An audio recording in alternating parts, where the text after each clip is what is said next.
నమస్తే అండి. ఈరోజు గ్రీన్ చికెన్ చేద్దామండి. చాలా రుచిగా ఉంటుంది. చపాతీలో, రైస్లో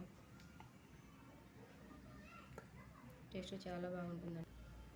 ట్రై చేసి చూడండి.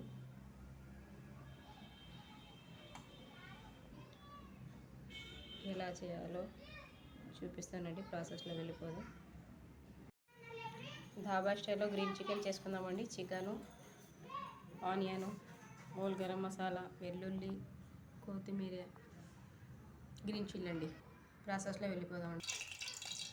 ప్యాన్ పెట్టుకున్నాక ప్యాన్లో ఆయిల్ వేసుకున్నాం. 4 లవంగాలు, 2 యాలకులు అండి వేయించుకోవాలండి. ఇంకా వెల్లుల్లి అండి, అవి కానీ వేయించుకోవాలండి. బ్రౌన్ కర్రీలా వచ్చే వేయించుకోవాలండి. కొత్తిమీర వేసుకోవాలండి. పచ్చిమిరపకాయలు వేసుకోవాలండి. పచ్చి వాసన పోయేంత వరకు వేయించుకోవాలండి. ఇది మిక్సీ పెట్టి పేస్ట్ చేసుకుందామండి. మళ్ళీ ప్యాన్లో ఆయిల్ వేసుకున్నానండి. లవంగాలు, యాలకులు, చెక్క, స్టార్ పువ్వు, కొద్దిగా ధనియాలండి వేయించుకోవాలండి.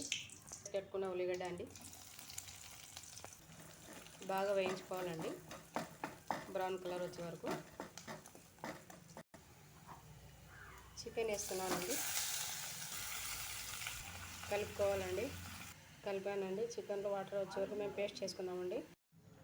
సాల్ట్ అండి, పసుపు అండి కలిపేసుకుందామండి.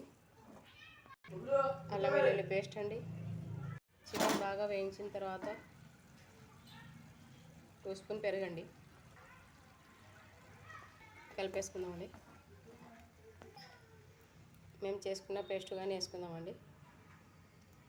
వేయించుకున్న పేస్ట్, పచ్చిమిరకాయలు అన్నీ ఒక 15 నిమిషాలు కవర్ చేసి కుక్ చేసుకుందామండి.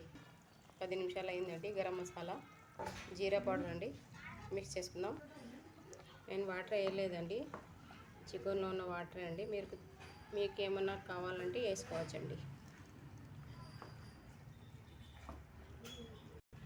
నేను కొద్దిగా వాటర్ వేస్తున్నానండి. 10 నిమిషాలు కవర్ చేసి కుక్ చేసుకుందామండి. ఇంకా అంతేనండి, రెడీ అయిపోయింది మన గ్రీన్ చికెన్. చాలా ఈజీగా. లైక్ చేయండి, షేర్ చేయండి, కామెంట్ చేయండి. నెక్స్ట్ వీడియోలో మళ్ళీ కలుద్దాం. Thank you.